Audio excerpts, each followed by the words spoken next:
السلام عليكم، جو سوف وصلي بيان شاء تكونوا كامل بخير. اليوم جبت لكم وصفة سهلة توجد في 30 دقيقة ما تشدش قاع الوقت في هذا الحمى. فوالا كيما تشوفوا هنا يعني مقطع البطة على حسب افراد العائلة تاعك، تقطعيها تيدي تنقيها مليح ودير لها قرصة تاع الملح وتبدي تقلي فيها. انا هنايا غادي نبدا نقليها ونعاود نولي لكم. كيما تشوفوا هنا نقلي في الباط نتاعي باه نربح الوقت، يعني كامل نعرفوا نقلوها ونقلعها. وبعد كده نروح للطريقة الثانية. ندب هنا كنت دبلت حبة عبصة تاعي وزدت لها واحد شوية تاع الكفتة كانت عندي، زدت لها شوية زنجبيل، حرور، ملح، كيو تاع الدجاج وفلفل اسود. نقلي كاع المكونات تاعي مليح وبعد كده نروح نوجد الصوص اللي غادي نديروها في الغاطة اللي هي طب. هنا عندي كاس ونص الحليب، مغرفة كبيرة تاع مايزينا، مغرفة كبيرة تاع الجبن.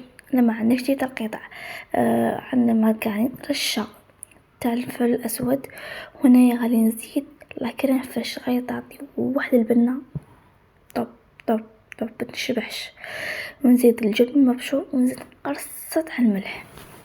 هنا غادي نخلط في البارد بالمايزينا تاعي متكتلش. هنايا ومن بعد كينا نزيد نديرها فوق النار نخليها تطبخ. كشوفوا من بعد ما عقدت لي غادي نقلعها ونديرها فوق الكغاده نتاعي. بعد كده نجيب الفينيغر تاعي الفينيغ تاعي عفوا، ونبدا نعمر فيهم البطاطا اللي قليتها ببلاتينا. وفوالا كيما تشوفوا على نعمر تعمر على حسب ما عندك.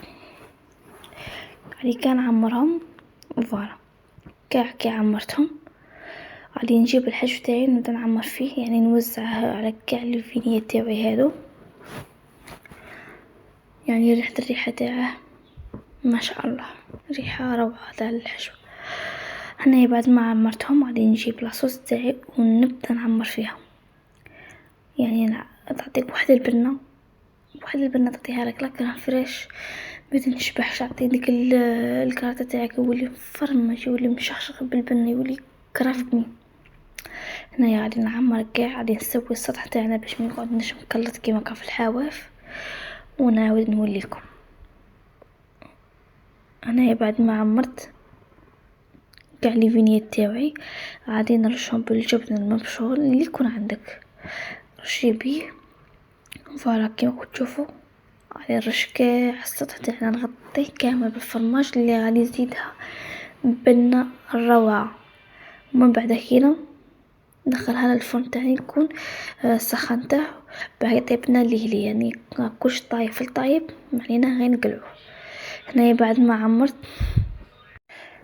ما عمرت الفينيت تاعي غادي ندخلهم للفرن. كنت مسخنته كيما قلت لكم، غادي ندخل غادي يتحمر للجهه الفوقانيه ونخرج بس كلشي راه طايب. غادي غير يتجمر هذيك لاصوص ونخرج. شوفوا واحد الريحه وواحد البنه وواحد المنظر كراه فايد. نتمنى تجربوه وردوا لي بالخبر. شوف ديك البنه يكتر بالبنه وبالفرماج كرف بنين.